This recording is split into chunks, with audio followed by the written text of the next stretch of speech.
जैसे ही नए ट्रैक की शुरुआत होती है, दर्शकों को दिखाया जाता है कि प्रार्थना, जिसकी जिंदगी में पहले ही तूफानों की कमी नहीं रही, अब एक और इम्तिहान से गुजरने वाली है। लेकिन इस बार साथ देने के लिए उसके पास है स्मिता, जो एक सच्ची दोस्त बनकर रौनक को समझाती है। और रौनक, जी हाँ, वही रौनक जो कभी प्रार्थना से बेइंतहा प्यार करता था, अब उसके लिए एक ऐसा फैसला लेने वाला है जो सबको हैरान कर देगा। रौनक पहुंचता है रंधावा हाउस, लेकिन क्यों?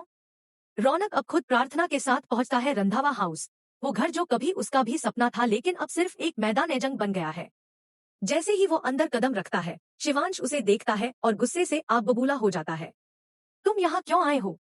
शिवांश की आंखों में नफरत है, दर्द है और विश्वासघात की टीस। मगर रौनक अब शांत है। वो कहता है, मुझे अपने भाई से अकेले में बात करनी है।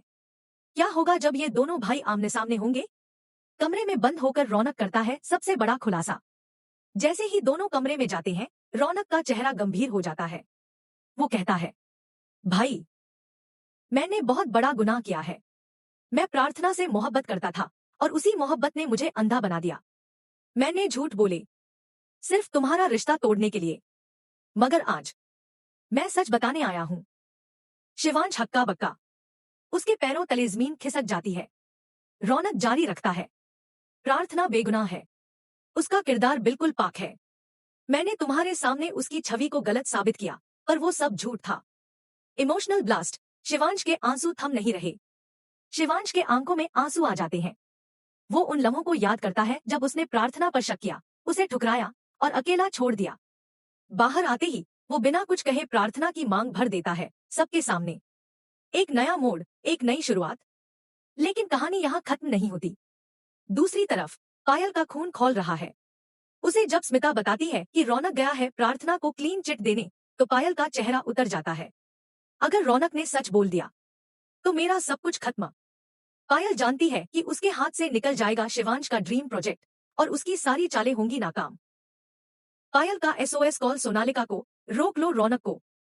पायल तुरंत फोन उठाती है और कॉल लगाती है सोनालिका को, जो खुद एक चालाक और खतरनाक विलेन है। रौनक को किसी भी हालत में रोको।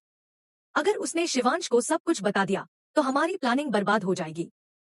सोनालिका जवाब देती है, डोंट वरी, इस बार या तो रौनक बचेगा या हमारी साजिश।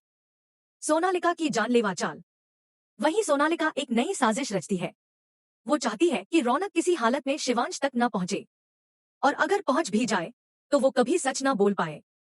क्या वो उसे रास्ते से हटा देगी? क्या रौनक की जान को खतरा है? रौनक की कुर्बानी। सोर्सेज से पता चलता है कि एक आने वाले एपिसोड में रौनक पर होगा जानलेवा हमला, और ये हमला कोई और नहीं, सोनालिका के गुंडे करेंगे। क्या रौनक बच पाएगा, या प्रार्थना का सच एक बार फिर दफन हो जाएगा? शादी या साजिश? क्या शिवांश और प्रार्थना फिर एक हो पाएंगे? अब सवाल उठता है, क्या शिवांश प्रार्थना के साथ फिर से रिश्ता जोड़ेगा?